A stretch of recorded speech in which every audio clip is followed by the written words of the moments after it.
et bienvenue sur ma chaîne. Aujourd'hui j'ai décidé de tester avec vous les produits de la marque Kosas. C'est une marque qui me semble assez cool, assez en vogue. J'ai récupéré assez de produits pour vous faire un full face. Donc si ça vous intéresse, c'est ici que ça se passe. Donc comme je vous le disais, aujourd'hui on va tester la marque Kosas. Donc vous voyez à peu près le make-up que ça a fait. On va voir ça tout de suite ensemble, hein, comment j'arrive à ça, quoi, à ce résultat-là. Kosas, c'est une marque jeune qui a débuté en 2015. C'est une chimiste en fait, une jeune chimiste qui a ouvert cette marque, qui a développé cette marque-là. De base, elle aimait beaucoup la peinture et elle faisait des études de chimie et elle a essayé d'allier tout ça à travers cette marque de cosmétiques Kosas. Elle est située à Los Angeles, donc voilà, aux États-Unis. Non, Los Angeles ou laquelle... Bah, en tout cas, c'est en Californie, quoi. Je sais plus c'est quelle zone, mais voilà, vous m'avez compris. En tout cas, c'est aux États-Unis, dans un endroit où il fait chaud. Et elle a voulu vraiment développer cette marque de cosmétiques afin de pouvoir jouer avec les cosmétiques comme on joue avec la peinture. Et en même temps, en alliant des ingrédients assez précieux et une cosmétique plutôt clean. Ils n'ont pas l'appellation bio, si vous voulez, mais ça reste des produits avec une composition relativement saine. Dans les produits, il y a quand même des agents intéressants dans chacun des produits et assez coûteux en réalité. Voilà, vous avez des huiles, des beurres, enfin franchement on est assez garni, donc c'est aussi pour ça que cette marque a un certain coût. Après, je trouve que ça les vaut puisque les produits sont qualitatifs. Voilà, je vais vous donner mon point de vue tout au long de cette revue. Et puis vous, n'hésitez pas à faire des commentaires, à poser des questions. Ça sera un plaisir pour moi d'y répondre. Et n'hésitez pas aussi à vous abonner à ma chaîne si ce contenu-là vous plaît, parce que je continuerai à en faire. Voilà, donc je vous laisse avec cette vidéo de test, et puis on se retrouve après. Bon, et ben voilà, je me suis attaché les cheveux, enfin du moins le haut de la tête, pour avoir le visage dégagé. Je me suis préparé le visage pour pouvoir tester tout ça. Donc c'est parti, on y va. Alors, je vais commencer par l'huile de teint. C'est la Tint Faced Oil. Alors moi, je l'ai eu en échantillon, donc je vais la tester avec vous. À vrai dire, j'ai déjà fait un premier test une fois. Alors peut-être que c'est l'application qui n'allait pas, mais j'ai détesté. Je vais être honnête avec vous. Après, les teintes que j'ai reçues, bah ça, c'était pas ma teinte. La teinte 3 n'était pas ma teinte. Donc ce que je vais faire, c'est que je vais mélanger la teinte 3 que j'ai reçue avec la teinte 5.5. Peut-être que sur un malentendu, ça pourra marcher. Je vais essayer de le mettre sur mon visage, soit avec les mains, soit avec le Beauty Blender rempli d'eau, parce que le pinceau, ça n'a pas trop marché. J'espère qu'il m'en reste un petit peu. Je vais essayer de faire un mélange. C'est comme une... En tout cas, ce que je peux vous dire, c'est que ça a la texture d'une huile sèche, en fait. Désolée, j'ai fait un trou aussi dans la deuxième. Ça sera peut-être mieux, ça. Je vais faire un mélange des deux, on va bien voir. Allez, c'est parti. Hop. Ce que je lui avais reproché, moi, c'était que elle marquait beaucoup les zones de sécheresse. Donc on va voir, peut-être qu'au Beauty Blender, ce sera peut-être pas pareil.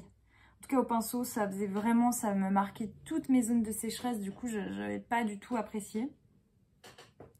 Donc là, on va faire comme ça. En mélangeant un petit peu, ça va peut-être le faire. Bah, c'est vrai qu'au Beauty Blender, c'est pas du tout la même chose, hein. Parce que je me rappelle la première utilisation, mais j'avais vraiment détesté. Et c'est un euphémisme, hein. Quand je dis détester, j'avais pas du tout aimé, hein. Je suis désolée, je vous regarde pas, mais j'ai le miroir en dessous. Mais je pense que quand même, ce fond de teint, il est quand même adapté aux peaux un peu grasses quand même. Parce que si vous avez la peau sèche, ça va quand même tout de suite marquer les... Là, j'en ai mis plein. J'aimerais bien utiliser le restant.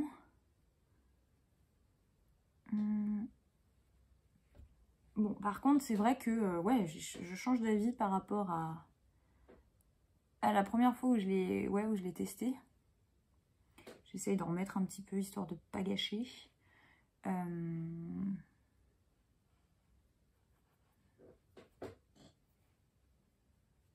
comme ça.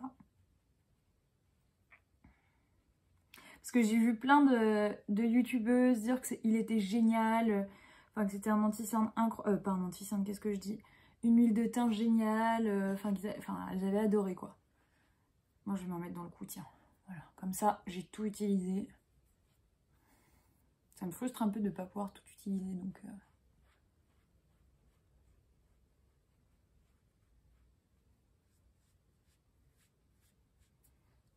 Alors ce qui est bien, déjà, c'est qu'on a l'impression qu'on ne porte rien. J'ai vraiment l'impression de ne rien porter. J'ai la peau toute douce. Je dirais pas que ça cache les imperfections non plus. Voilà, ça marque un petit peu les zones de sécheresse, comme sur le nez, vous voyez. Mais dans l'ensemble, c'est quand même... c'est bien, dans l'ensemble. Donc là, du coup, j'ai bien mélangé deux teintes, hein, la teinte 5.5 et la teinte 3. Je pense que ce qui me va, c'est 3,5, je pense. Ensuite, j'ai aussi reçu des échantillons de la marque de chez Kosas, donc des échantillons, désolée j'ai un truc qui s'est collé, des échantillons donc de concealer. J'avais déjà acheté le concealer, mais je m'étais trompée de teinte, j'avais pris la teinte 5.5, je l'avais dit dans une précédente vidéo. Et du coup, bah, la teinte qui me convient, c'est la teinte 3.5 que je vais du coup appliquer là aujourd'hui. En tout cas, je pense que du bien de cet anti-cerne, honnêtement. Je le trouve top. Je le trouve top, top, top. Donc, je vais m'en mettre légèrement. Mais il n'y a pas besoin de beaucoup. Hein. Là, déjà, je me suis un peu lâchée, là. Il est très crémeux et couvrant. Alors, je vais utiliser un petit pinceau de chez Avril, quand même. Pour bien l'étaler.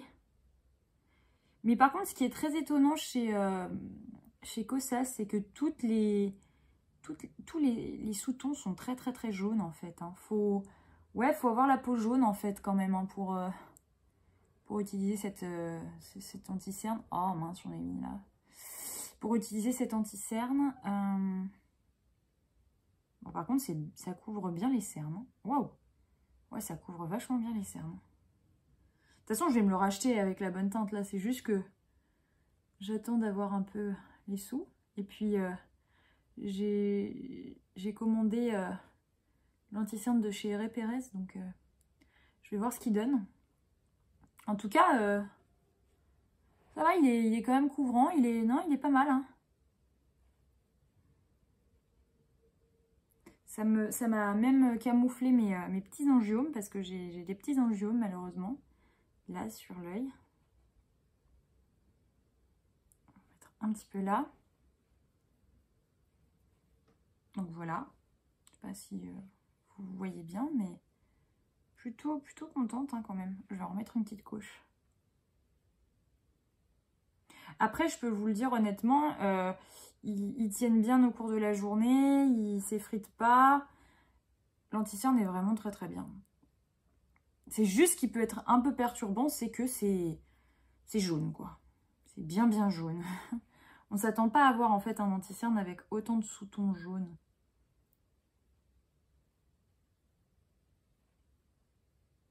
Très important aussi, le coin interne de l'œil. Souvent, il est bleu et on oublie de le camoufler. Alors que ça marque tout de suite, en fait, la zone de fatigue. Donc, voilà. On est pas mal, là. Donc, pour le moment, je suis assez satisfaite.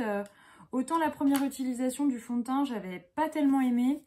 Autant là, je pense que l'utilisation du Beauty Blender, ça va quand même beaucoup mieux. Après, je regarde, c'est pas forcément quelque chose quand même que j'achèterais. Mais si vous avez la peau grasse, voilà, ça peut totalement le faire parce que c'est une huile sèche. Donc elle ne se sent pas. En fait, quand on se touche, elle ne se sent pas du tout. Voilà. Donc là, vous avez vu à peu près pour anti-cerne et huile teintée. Maintenant, je vais attaquer le blush et l'highlighter. Donc le blush et l'highlighter, ils se présentent sous ce format-là. Donc c'est des duos en fait. À chaque fois, on vous le présente sous forme de duo. Je suis désolée, ils ont été un peu attaqués déjà. Moi, j'ai la teinte Velvet Melon. J'en avais parlé de toute façon précédemment dans une vidéo. C'est des très bons produits, sincèrement. Les couleurs sont très pigmentées. Après, comme je pouvais le dire dans ma vidéo précédente, le problème avec les blush crème bio, de la Clean Beauty en tout cas, c'est qu'ils ne tiennent pas toujours tout le long de la journée. Hein, ça part assez rapidement, donc c'est pas mal de le garder avec soi en fait, ce petit boîtier. Et pour l'highlighter que j'ai déjà testé mais que je vais tester ici avec vous quand même, l'highlighter en crème est bien, mais le défaut qu'il a, c'est que quand il se met à sécher, en fait, moi j'aime vraiment quand c'est irisé, donc lumineux. Là, c'est légèrement pailleté, plus que irisé. Donc voilà, moi c'est un peu le défaut que je lui donnerais à cet highlighter. Si j'étais amenée à devoir en racheter, je n'en rachèterais pas d'highlighter. Le blush est très bien. Donc là, je vais faire... je vais m'en mettre sur les joues, tout simplement. Je vais tapoter comme ça, et puis je vais faire comme ça. Hop. Ça va tout de suite me donner un teint plus rafraîchi. De toute façon, c'est génial de tout faire au doigt. Hein. Moi, je préfère, hein, personnellement. On sent mieux la matière, on sent mieux les choses se déposer. J'en mets légèrement ici. Mais c'est vrai que l'anti-cerne, par contre, je suis en train de le regarder et c'est vrai qu'il me fait vraiment des... Le teint très... C'est jaune, quoi. Hein. Je sais pas si ça se voit en retour caméra, mais c'est jaune. Hein. Bon. Et ensuite, eh ben, l'highlighter, pareil, je le fais au doigt, vous voyez. J'en mets comme ça. D'ailleurs, l'highlighter crème est mieux que l'highlighter poudre. Hein. Ma soeur, elle l'a en highlighter poudre et c'est vrai qu'en highlighter poudre, il se voit littéralement pas. C'est un highlighter qui se voit quasiment pas en poudre. Donc, si je vous conseille d'en prendre un, c'est au moins un duo, mais en crème. Après, peut-être que... Après, il y a une belle brillance quand même. Hein. Quand il n'a pas séché, l'highlighter, il a une très belle brillance. Il est très joli. Ouais, il est vraiment très sympa. C'est quand il sèche qu'après, il... Hop. Arc de Cupidon. Voilà. Et non, je pense qu'on est pas mal. Donc, voilà. Donc, ça, c'était le duo highlighter et blush. Ensuite, je vais passer à quoi? Oui, alors, le seul produit que j'aurai pas chez Kosas, c'est la poudre. La poudre, je ne l'aurai pas. Je ne l'ai pas acheté parce que comme c'était une poudre irisée et que j'aime pas forcément les poudres irisées, je me suis dit que ça servait à rien que je l'achète. Voilà, donc je vais prendre ma poudre traditionnelle, celle de chez Avril, qui fait très bien le travail. Hein.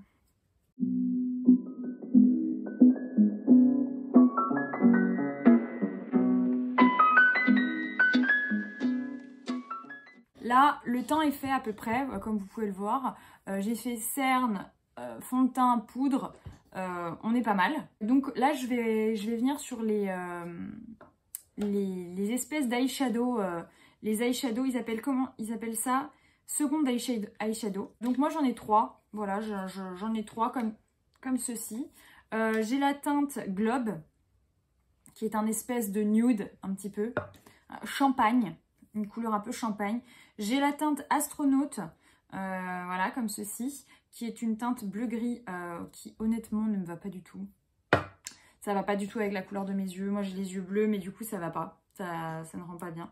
Et j'ai la teinte Suprême qui malheureusement s'étale mal sur les yeux. Je ne sais pas pourquoi. Ils sont pas tous homogènes en fait au niveau des teintes. Donc il y a certaines teintes qui vont être irisées, d'autres qui vont être mates. Moi j'ai des teintes irisées. C'était un lot en fait et vous aviez une promotion en achetant ce lot là, donc je me suis dit que ça pouvait être intéressant, mais au final je vous avouerai que j'utilise quasiment tout le temps la teinte Globe qui est l'une de mes préférées.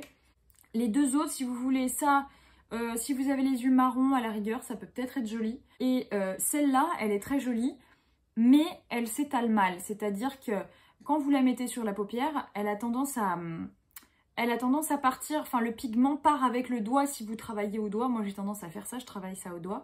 Et le pigment part avec. Donc en fait il faut que vous déposiez la matière telle qu'elle et vous touchez plus à rien. Donc c'est pas super pratique. Ce produit n'est pas super pratique. Il n'est pas super pratique aussi parce que il faut le secouer avant de l'utiliser et le secouer très fort et pendant longtemps. Il faut quand même que... Parce que si vous ne le secouez pas, il y a comme des résidus blanchâtres en fait qui se déposent. Donc le pigment retombe et il y a de l'eau. Parce que c'est un produit qui est composé quand même en grande majorité d'eau.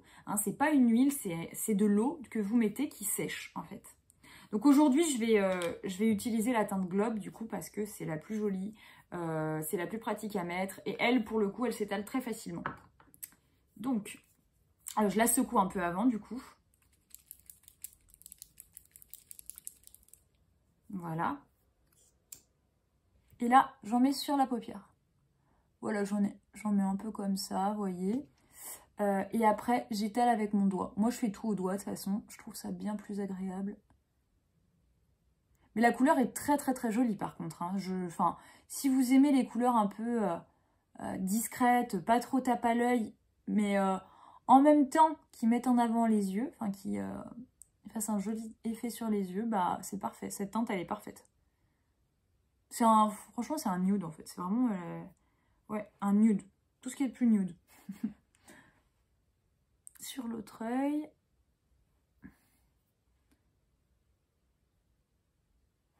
J'en mets pas mal.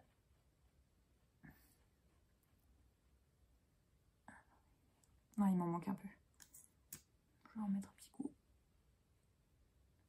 Vraiment, cette teinte, elle a rien à voir avec la teinte suprême qui s'étale très mal. Et d'ailleurs, si vous allez sur Vinted et que vous regardez les produits Kosas en vente, vous allez voir une montagne d'eyeshadow en teinte suprême. Je pense que tout le monde s'est fait cette réflexion que cette teinte était impossible à manipuler. Et elle est super, super chiante en fait.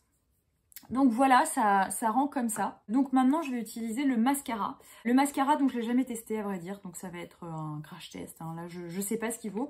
Je l'ai en teinte... qu'est-ce que je dis moi? Il est en format petit, en petit format plutôt. Donc je vais me recourber les cils pour le mettre. Apparemment, il a des bons retours. Donc j'espère que ça va le faire. Donc, la brosse se présente comme ceci, vous voyez, c'est une brosse en fait un peu arquée. Ça va plus être un mascara volumisant que allongeant. Là, on est vraiment sur un mascara qui est censé donner du volume. Donc, on va voir.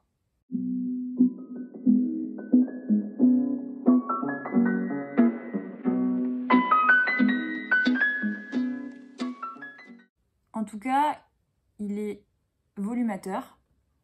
Et il est... non, il est bien, hein. Il est bien. Après, moi, c'est pas mon style de mascara. C'est le mascara de ma soeur, à vrai dire. C'est pas vraiment mon style de mascara quand bien même. Moi, j'aime les mascaras allongeants. Je n'aime pas trop les mascaras qui donnent du volume. Parce que lui, il donne du volume quand même. Il donne bien du volume. Ouais. Il est quand même bien. Bon, là, attendez. Je vous dis ça avec ma grosse trace sur l'arcade. Ça va pas du tout. J'essaie de la rectifier un petit peu. Ça ouvre le regard quand même. Je trouve qu'on voit une nette différence avant-après quand même. Là, je vais mettre mes produits sourcils et puis je reviens. Parce que c'est des produits qui n'ont rien à voir avec Kosas. Bon, alors me revoilà. Donc j'ai fait mes sourcils. Donc maintenant, on va pouvoir passer à la suite, donc aux lèvres. Pour les lèvres, j'ai aussi pas mal de produits. J'ai des glosses. Alors, il y a les fameux glosses, c'est des huiles en fait, des huiles à lèvres. Je vous en ai parlé dans une vidéo précédente. Et donc, sur ça, mon avis n'a pas changé. C'est-à-dire que je les ai testées. Elles sont toutes très bien. Comme je vous disais, le seul défaut qu'elles peuvent avoir, c'est qu'elles ne durent pas très longtemps. C'est-à-dire en termes de temps sur la bouche, en fait, le pigment part assez rapidement. Donc, comme j'avais pu le dire antérieurement, il vaut mieux mettre un rouge à lèvres avec une teinte qui ressemble en fait à votre gloss. Et ensuite, vous pourrez rajouter le gloss. Comme ça, si le gloss part progressivement dans la journée, vous gardez la teinte tout de même. Donc, j'avais 3 teintes. J'avais la teinte Deep, cette teinte-là. La teinte Malibu, donc cette teinte-là. Donc, la teinte Deep, c'est une teinte, comme je vous le disais, un petit peu nude marron, qui est super jolie, qui va à toutes les carnations. C'est un petit peu je dirais le gloss tout terrain, vous voyez. Le Malibu qui est super joli, c'est mon gloss préféré. C'est pas vraiment un gloss, mais c'est mon huile teintée préférée. Et enfin, le gloss Juicy. Attendez, non, que je dise pas Jellyfish, je sais pas pourquoi j'ai dit Juicy. Jellyfish qui a une teinte transparente, mais du coup qui peut s'adapter à n'importe quel rouge à lèvres que vous mettez. Vous rajoutez le gloss et puis c'est parti quoi.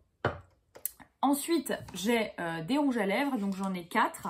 Je vous en ai déjà parlé de toute manière. Mais nous aujourd'hui, on va utiliser quelle teinte? On va utiliser la teinte Stardust. Donc, comme vous le voyez, c'est un packaging très quali. L'emballage en fait est aimanté. Il est assez lourd. Voilà, le raisin est très bien. Alors, je l'ai déjà utilisé, hein, mais il n'y a rien à dire. Ils sentent très très bon. Ils sentent la vanille. Donc voilà, je vais le mettre.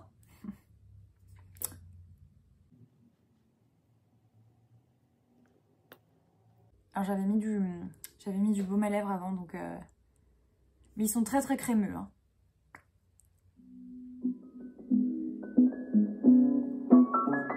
Après la technique des fois c'est au doigt. Hein.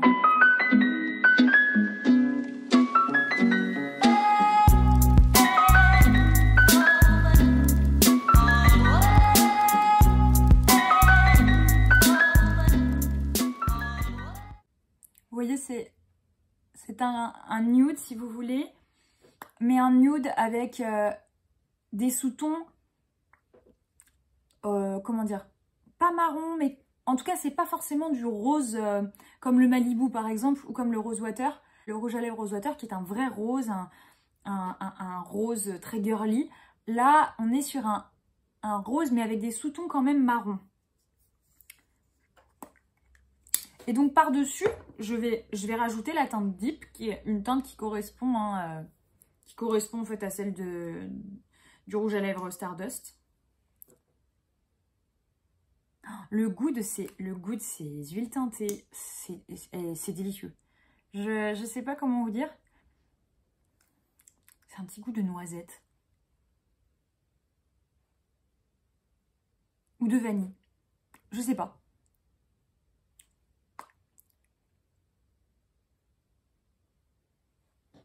Donc voilà, vous avez le résultat. Je voulais quand même vous montrer les autres rouges à lèvres qui existent. Je vous mettrai des close-up évidemment pour que vous puissiez vous rendre compte des teintes. Donc il y a comme teinte en fait chez Kosas le Rosewater qui est vraiment, comme je peux vous le dire, le rose le plus classique, une sorte de rose très girly, un rose tranché qui est l'un des meilleurs rouges à lèvres de la gamme, je trouve. La teinte est la plus jolie. Vous avez la teinte Undone qui est un nude un peu plus foncé, qui est super joli aussi, que j'ai pas eu l'occasion vraiment de porter, mais qui est très sympa. Vous avez la teinte aussi Vegas. La teinte Vegas, c'est la teinte nude par excellence. Je la mets peu parce qu'en fait, c'est vraiment la couleur de ma bouche, donc c'est vrai qu'il n'y a pas tellement de contraste. J'ai la teinte aussi Royal, qui est un espèce de mauve violet, qui est plus foncé que le reste. C'est vrai que quand on a une petite bouche, il vaut mieux rester sur des teintes claires, nude, plutôt que des rouges plus foncés, parce que ça va vraiment mettre en avant le fait que vous n'avez pas une bouche très pulpeuse. Voilà, je crois que j'ai tout dit à peu près. Voilà, c'était le full face. Je reviens vers vous dans 2 minutes, je me décoiffe et on voit ce que ça donne. Bon, et ben voilà, donc vous pouvez voir de près, le résultat est vraiment top. Donc les coups de cœur que je peux avoir et les produits que j'aime un peu moins. Pour moi, les coups de cœur que j'ai pu avoir, c'est vraiment sur la teinte Malibu, les huiles teintées que je trouve particulièrement pigmentées par rapport à d'autres huiles teintées. Donc je mettrai vraiment dans mes favoris. Ensuite, si j'avais un favori, l'anti-cerne Kosas que je trouve couvrant, je le trouve super bien.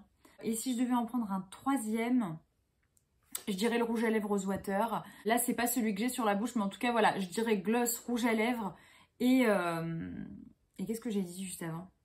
Gloss, rouge à lèvres et anti-cerne. Voilà. Si vous voulez, l'huile de thym, elle est bien, mais quand je regarde un peu, Il faut la mettre avec certains produits, donc je vous conseille vraiment le Beauty Blender si vous voulez la mettre. Ne le faites surtout pas au pinceau, sinon ça va marquer toutes les zones de sécheresse. Et voilà, c'est tout. Si cette vidéo vous a plu, n'hésitez pas à vous abonner à ma chaîne, donc c'est Marion des Sources. Et n'hésitez pas aussi à vous abonner à ma page Instagram. J'y mets plein de choses et voilà, je traite pas que du maquillage, mais en tout cas là j'essaye ces derniers temps de traiter de sujets comme le maquillage. Il y aura des vidéos un peu sur la mode et Vinted qui arriveront prochainement. Et puis si vous avez aimé, n'hésitez pas à mettre un pouce bleu. Moi je vous laisse et puis je vous souhaite une très belle journée. Au revoir.